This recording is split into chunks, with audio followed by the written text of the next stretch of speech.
Hallo Leute, mein Name ist Ralf und im heutigen Video werden wir uns mal weiter um die Updates des Extruders kümmern und zwar was überhaupt jetzt bisher passiert ist und auch das letzte Video, bevor der Extruder umgebaut wurde. Das ist ja auch noch so ein bisschen ausgeblieben. Das wollte ich ja letzte Woche eigentlich hochladen, ist aber auch nicht so richtig passiert, weil ich keine Zeit hatte und das holen wir jetzt heute alles quasi in einem Video nach. Ich würde sagen, wir starten dann auf jeden Fall erst einmal mit dem Video, bevor der Umbau gestartet hat, wo ich nochmal Material gemacht habe. Dazu zu sagen ist, das ist das erste Mix-Compound, was ich gemacht habe zwischen ABS und einem Bio-Compound, um ja, so ein bisschen den Geruch des ABS zu neutralisieren und eventuell das ABS sogar vernünftig druckbar zu machen in einem komplett offenen Drucker. Da muss ich aber noch Tests zu machen, dann müssen noch Zugversuche gemacht werden und so weiter und so fort. Und wenn das alles passiert ist, dann werde ich auf jeden Fall schauen, dass wir da in der Richtung weiterkommen.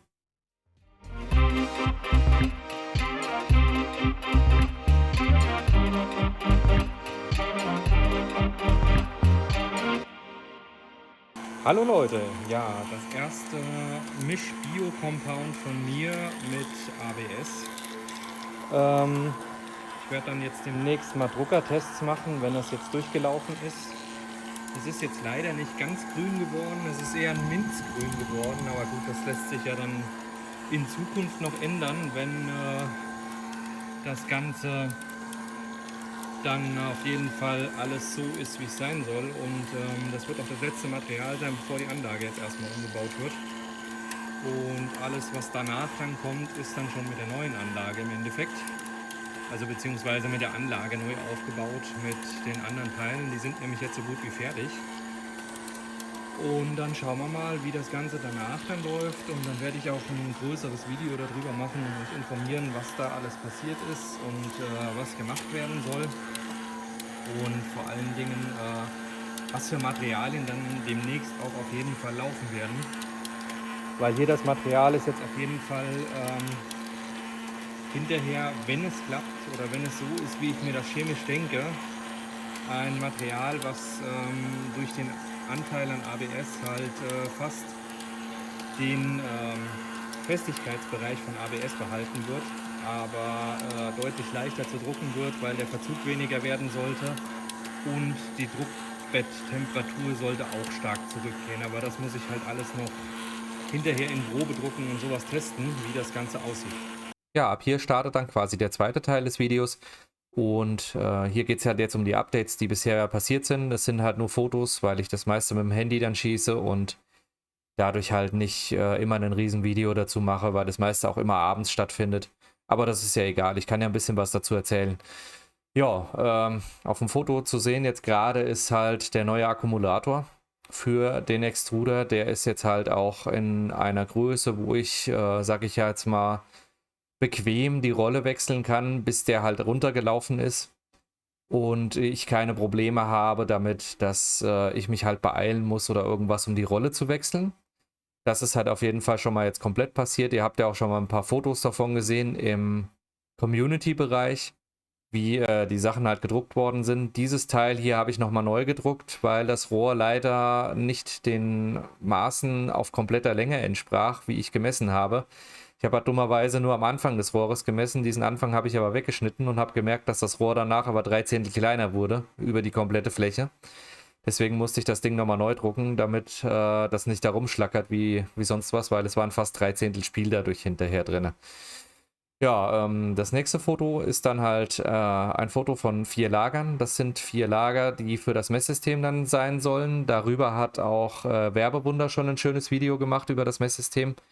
Und ich habe jetzt halt hier versucht, mal aus Deutschland Lager zu bekommen, die rostfrei sind. Es wird sich zeigen, wie genau sie wirklich sind. Ich weiß es nicht. Es kann halt auch sein, dass sie ja, so zu ungenau sind, um daraus ein Messsystem zu bauen. Aber im Endeffekt schauen wir halt mal, wie das dann vonstatten geht und was passiert und was halt klappt und was nicht klappt. Trial and Error muss manchmal auch sein. Ja, zu dem Messsystem habe ich jetzt auch noch MGN-Schienen bestellt, wo dann halt die Läufer hinterher drauf gleiten können für die Messuhren, damit das Ganze halt auch spielfrei bleibt. Wenn die Lager in Ordnung sind und das Ganze auf den Schienen ist, dürfte sich da halt maßlich eine sehr hohe Genauigkeit ergeben. Weil wir wollen ja hier im Prinzip im Hundertstelbereich auf jeden Fall arbeiten. Das ist ja bei jedem Filament so. Und das kann man halt nicht, wenn alles irgendwie so vor sich hin schlabbert und vor sich hin schlackert. Das funktioniert dann halt nicht. Deswegen muss ich halt jetzt gucken, wie ich da das Ganze so zu Rande kriege. Ja, das nächste Foto, das ist dann der Wassereinlauf für die neue Wasserwanne, die noch hinzugekommen ist. Die wird jetzt gleich in dem Foto gezeigt. Und ich habe jetzt mal versucht, hier eine komplette Drucklösung zu machen. Keine Rohrlösung, die ich jetzt irgendwie passend biege oder so. Ich habe es auch schon komplett gedruckt, also das wird man auch gleich noch sehen. Und ich bin mal gespannt, ob es dicht ist. A, was ich aber glaube, weil ich habe es mit Druckluft schon abgedrückt.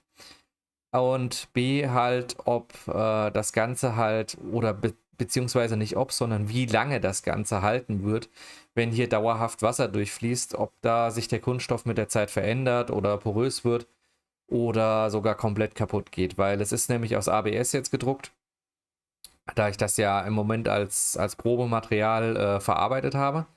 Und dann schauen wir mal, wie das Ganze halt hinterher so aussieht. Ja, hier ist dann jetzt der Wasserhahn auf jeden Fall schon mal installiert an der Wanne. Und hier sieht man halt auch die originale Wanne von dem Extruder. Das ist die Warmwasserwanne. Hier wird die Kaltwasserwanne hinkommen, damit das Ganze halt auf ein, sag ich jetzt mal, normales Extrudersystem, wie man halt das von den Großextrudern kennt, umgemünzt werden kann und das halt auch alles so ist wie bei einem richtigen Großextruder.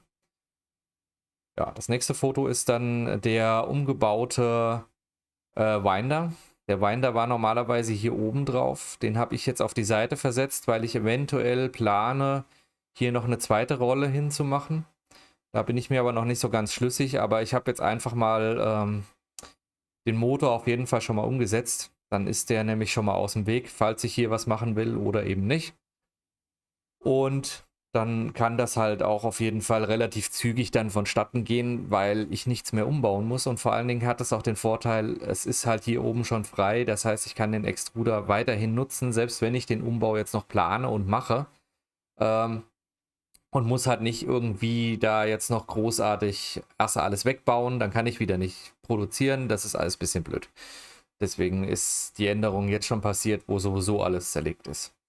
Ja, das ist dann halt die Verlängerung des Extruders.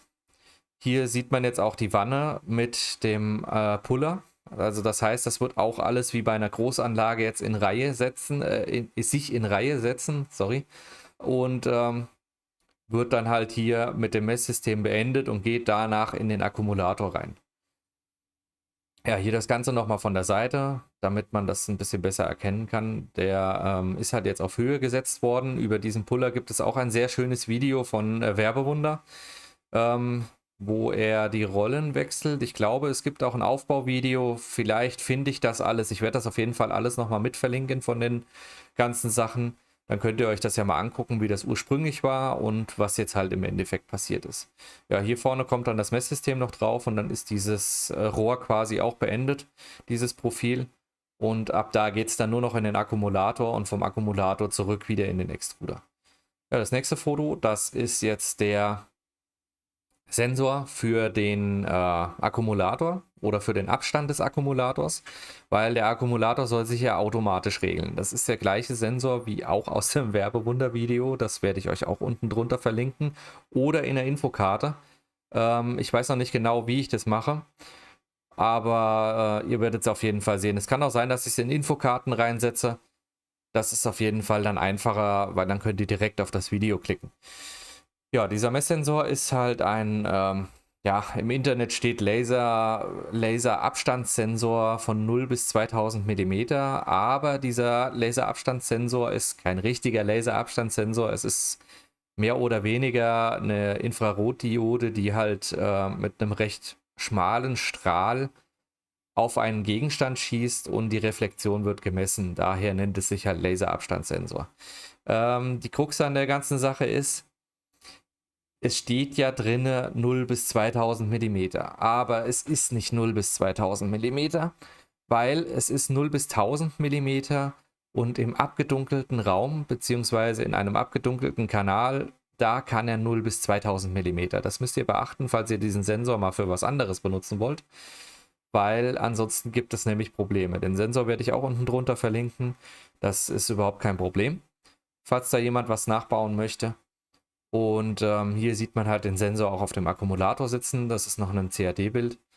Und dann schießt der halt jetzt quasi auf das ABS gedruckte Teil direkt drauf, ohne dass ich da jetzt irgendeine Messfahne oder sowas anbringe, weil das Teil hat eine recht gute Reflexion und dadurch müsste ich eigentlich in der Lage sein, dass der Sensor vernünftig in dem Bereich auf jeden Fall misst. Ja, zu dem Sensor habe ich dann auch einen Sketch geschrieben und den kann ich hier mal ganz kurz einblenden. Das ist im Prinzip jetzt erstmal nur der Beispielsketch von dem VL53L0X. Dieser muss jetzt erstmal getestet werden und danach werde ich halt das Feintuning vornehmen. Weil ich habe halt das Ganze jetzt so gemacht, dass ich halt im Messbereich regel. Unterhalb und oberhalb des Messbereiches ist dann halt quasi der Motor entweder aus oder läuft Vollgas, damit er halt auch wieder beizieht. Und im Messbereich regelt er sich halt so, dass er die Höhe hält.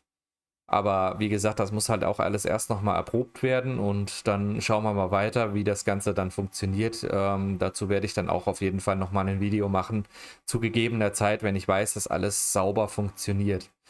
Was mir halt jetzt noch aufgefallen ist an dem Sensor, ich gehe nochmal gerade ein Bild zurück, der läuft ja mit I2C oder I2C, je nachdem, wie man es halt aussprechen möchte. Und es ist halt, ja, ich habe jetzt hier einen 5 Meter Kabel dran hängen, habe ein einfach geschirmtes, im Prinzip, ja, ich hätte jetzt fast gesagt USB-Standardkabel AWG 28. Ich bin mal gespannt, ob der Sensor damit performen kann. Die Schirmung habe ich auf jeden Fall mit angelötet an Ground. Deswegen habe ich eigentlich nur noch die Übergänge, die halt frei liegen. Muss ich halt mal sehen. Werde ich euch auf jeden Fall auch drüber berichten, was passiert und ob es da Probleme gab, wenn zum Beispiel wir in der Firma irgendwelche großen Maschinen oder so angemacht haben. Das kann ja immer sein, dass da gewisse Sachen irgendwie ja, Probleme geben. Aber gut, das wird sich dann zeigen. Und dann werdet ihr darüber auf jeden Fall auch weiter informiert. Ja, das ist dann das Gehäuse. In dem Gehäuse sitzt der Nano drin und eine USB-Buchse, die ich hier mit reinschrauben werde. Und dann gehe ich halt, wie gesagt, auf so ein AWG 28 Kabel, wo halt USB-Stecker dran ist und ich dann halt über den USB-Stecker das Ding auch mal ausstecken kann, wenn ich jetzt irgendwie das ganze System nochmal umstellen möchte oder vielleicht die Abstände noch nicht passen von dem Akkumulator. Oder ich beim Einmessen merke, dass das halt alles noch nicht so klappt und ich vielleicht noch einen Meter näher oder einen Meter weg muss. Dann kann ich das Ding halt einfach ausstöpseln. Hier ist jetzt auch kein Display oder ähnliches dran. Wer das Ganze mit Display haben möchte, ich glaube, da hat Werbewunder auch ein Video zu erstellt mit einem Testsketch. Das weiß ich nicht, ob das jetzt ein fertiger war, aber ist auch egal. Ist auf jeden Fall ein Testsketch vorhanden. Da könnt ihr auch sehen, da werden die Abstände dann auch aktiv angezeigt, wenn ich mich richtig erinnere.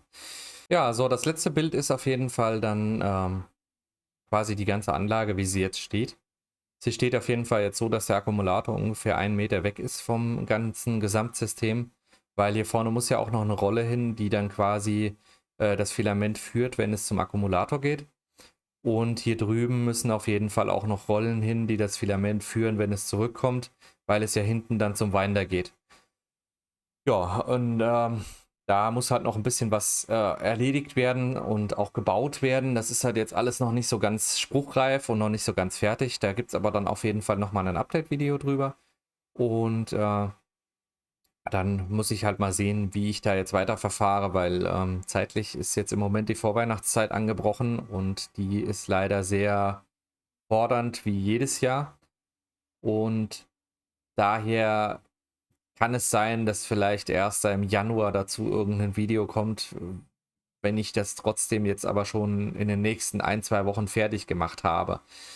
Das kann ich jetzt so genau noch nicht sagen, weil Über Weihnachten wird es auf jeden Fall Videos geben. Ich weiß halt nicht, ob es dann soweit schon gediegen ist, dass ich ein Video machen kann. Aber das wird sich auf jeden Fall alles zeigen und alles finden. Ich kann jetzt gerade hier noch mal ein bisschen reinzoomen in das Bild. Dann sieht man nämlich hier steht jetzt auch die Wanne schon auf den fertigen Haltern hinter dem Puller und ist dann damit auch auf gleiche Höhe wie der Rest der Line.